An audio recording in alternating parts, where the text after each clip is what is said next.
মানে সবে শুনে কিন্তু নিজে কিছু বলতে পারে না।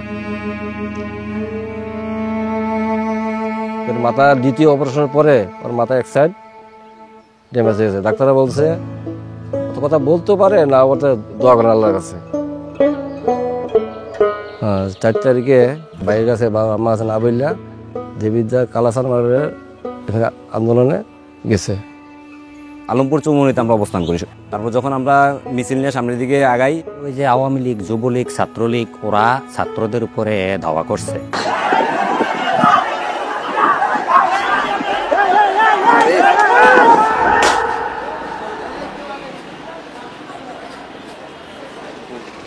এখানে পিটাইছে।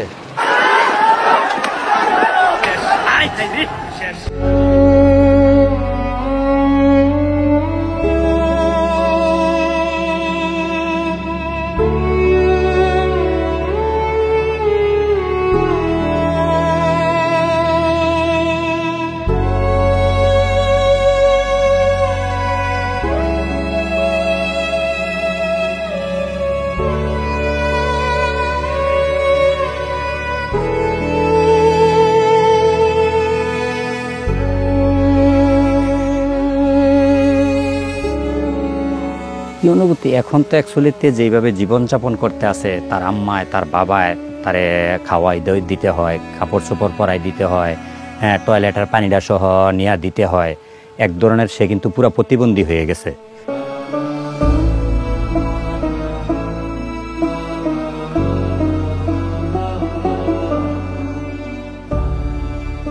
সামনে নির্বাচন, নতুন যে কোনো সরকার আসুক, যে সরকার চলে গেছে এই ধরনের কোনো সরকার যেন দেশে না আসুক।